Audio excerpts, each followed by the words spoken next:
सभी विद्यार्थियों को मेरा नमस्कार।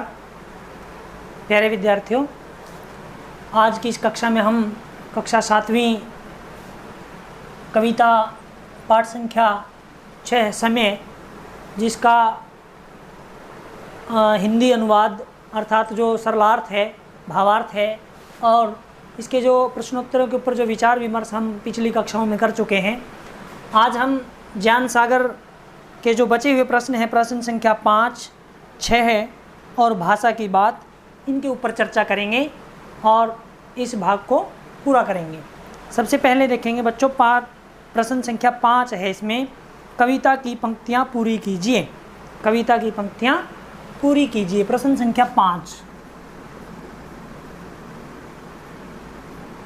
तो इसमें आपने क्या करना है, रिक्त स्थान दिए हुए हैं, जैसे इतिहास सिखाता हमें समझना, समय सिखाता चलना। इतिहास पहले खाली स्थान में आएगा, सिखाता। इतिहास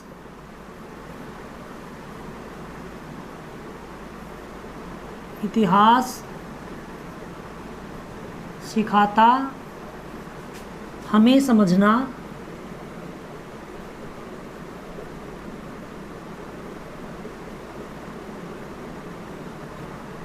और समय सिखाता चलना।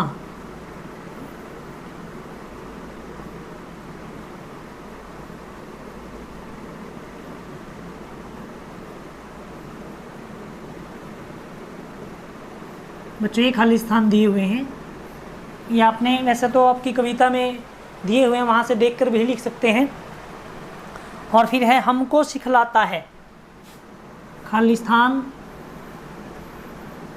हमको सिखलाता है।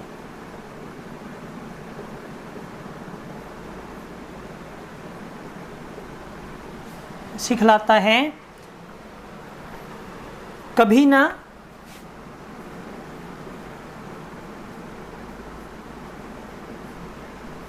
ना खाली स्थान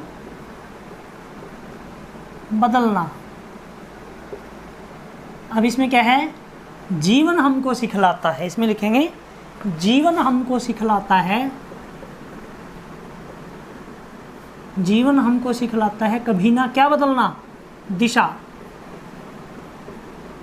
कभी ना दिशा बदलना। और इसके बाद है समय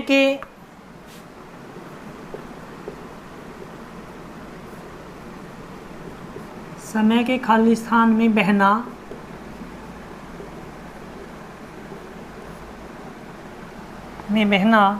जीवन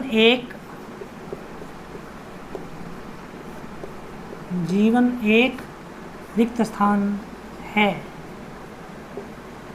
समय के दरिया में बहना। समय को क्या कहा है, दरिया के समान। समय के दरिया में बहना, जीवन एक मुक्ता है, मोती है। ये हम जब प्रश्नोत्तर हमने कल हल किए हैं तो उसमें भी हमने इसकी चर्चा की है कि समय को दरिया के समान, बहते हुए दरिया के समान कहा है, और जीवन को एक अमूल्य निधि होने के नाते उसको मोती के समान कहा है। तो बेटा, ये आपने खाली स्थान भरने हैं। ये प्रश्न संख्या 5 आप कर लेंगे। और प्रश्न संख्या 6 में क्या है, प्रश्न संख्या 6 में है, नीचे कुछ कथन दिए गए हैं, जो कथन कविता के भाव से अथवा संदेश से मेल खाते हैं। अर्थात जो कविता की पंक्तियों के माध्यम से जो संदेश दिया गया है, अगर वो इन पंक्तियों से मिलता है तो उनके सामने सही का चिन्ह लगा, और जो मेल नहीं खाते उनके सामने गलत का चिन्ह लगाइए। जैसे प्रयत्न करने पर समय रुक सकता है, तो इसने तो कहा है कि समय कभी रुकता ही नहीं, चाहे भीषण से भीषण आंधी तूफान है, समय कभी नहीं रुकता। तो ये वाक्य क्या है, पहला वाक्य क्या है, इसमें गलत है। इसके सामने क्या करेंगे, ऐसे क्रॉस का चिन्ह लगाएंगे, गलत। इसके बाद बच्चों ख, दूसरे में क्या कहा है, जो पत्ता एक बार डाल से टूट जाता है फिर वह नहीं जुड़ता। बिल्कुल, किसके माध्यम से बताया कि एक बार अगर कोई पल बीत जाए तो फिर वो कभी भी लौट कर वापस नहीं आता। अर्थात एक बार डाली से जो पत्ता टूट जाए वो कभी भी वापस नहीं जुड़ता। ये वाक्य सही है। तीसरा ग में भीषण आंधी तूफान के आगे समय झुकता है। बिल्कुल नहीं झुकता, समय किसी के आगे नहीं झुकता, समय सबसे बलवान है, समय सर्वशक्तिमान है, इसीलिए ये वाक्य गलत है। अगला प्रश्न है, प्रकृति भी समय के अनुसार चलती है? निश्चित रूप से प्रकृति भी समय के अनुसार चलती है। हमने जो प्रश्नोत्तर कल आपस में चर्चा की तो उसमें भी हमने पाया, उसमें 2 तरह के प्रश्न पूछे गए कि ब्रह्मांड समय के अनुसार चलता है और प्रकृति भी समय के अनुसार चलती है, कैसे बताना था। तो इसने कहा है कि प्रकृति भी समय के अनुसार चलती है, बिल्कुल समय के अनुसार चलती है, चाहे वो दिन रात बनना और ऋतु परिवर्तन इत्यादि कोई भी परिवर्तन है वो सब समय के अनुसार ही होता है, इसलिए हम कह सकते हैं कि प्रकृति जो है वो समय के अनुसार चलती है। समय सबसे ज़्यादा बलवान है, बिल्कुल समय सबसे ज़्यादा बलवान है, समय से बलवान कोई नहीं है। इसने कहा कि कितना भी बड़ा योद्धा हुआ वो हमेशा समय से हारा है, समय से आज तक कोई नहीं जीत पाया, इसीलिए सर्वशक्तिमान कौन है? समय। तो ये प्रश्न संख्या 6 आपका हल हो गया है। इसके बाद बच्चों देखेंगे भाषा की बात। बाकी के प्रश्न हम कल की कक्षा में कर चुके हैं, जिसमें प्रश्न संख्या 1 से 4 और बातचीत के लिए और अनुमान और कल्पना ये हम कर चुके हैं, इसलिए बीच का जो बचा हुआ भाग है प्रश्न संख्या 5, 6 और भाषा की बात वो आज हम पूरा करेंगे। तो इसमें दिया है प्रश्न संख्या 1 में, भाषा की बात में 1 में दिया है क्या? दिए गए शब्दों के कविता में से समान अर्थ वाले शब्द ढूंढ कर लिखिए। इसने दिया क्षण, इसमें क्या आया? पल। दोनों लिख देता हूँ मैं।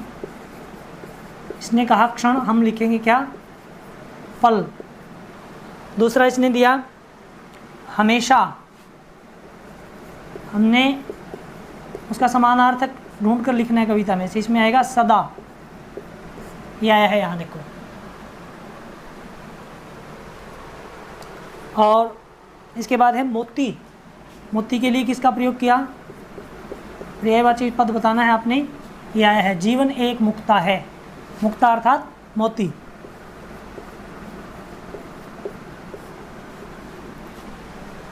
और अंतिम है बच्चों इसमें शक्तिशाली। शक्तिशाली के लिए क्या कहा? शक्तिशाली के लिए प्रयोग हुआ बलवान। इसने कहा कि समय जो है वो सबसे अधिक बलवान है, बलवान शब्द का प्रयोग किया है इसके लिए। तो ये पर्यायवाची हैं इनके। प्रश्न संख्या 1 भाषा की बात में समान अर्थ वाले शब्द आपने ढूंढ कर लिखने थे। और प्रश्न नंबर 2 में देखें क्या करना है। प्रश्न नंबर 2 में करना है बच्चों आपने ना या ता प्रत्यय जोड़कर नया शब्द बनाइए। ना या ता जो उचित ढंग से जुड़ने से शब्द बनता है वो आपने जोड़ना है। जैसे क में है चल, क, इसमें जोड़ेंगे ना, क्रिया बन जाएगी चलना। इसके बाद है ख में बदल, इसमें भी क्या जुड़ जाएगा? ना, बदलना, क्रिया बन जाएगी।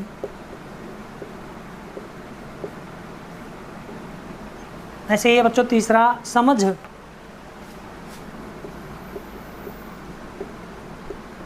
समझ में भी ना जोड़ेंगे, क्रिया बन जाएगी समझना।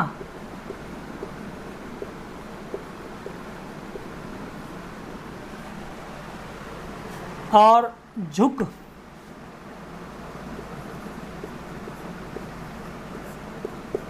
इसने ता पहले से ही जोड़ कर दे रखा है, हम जोड़ देंगे झुकता।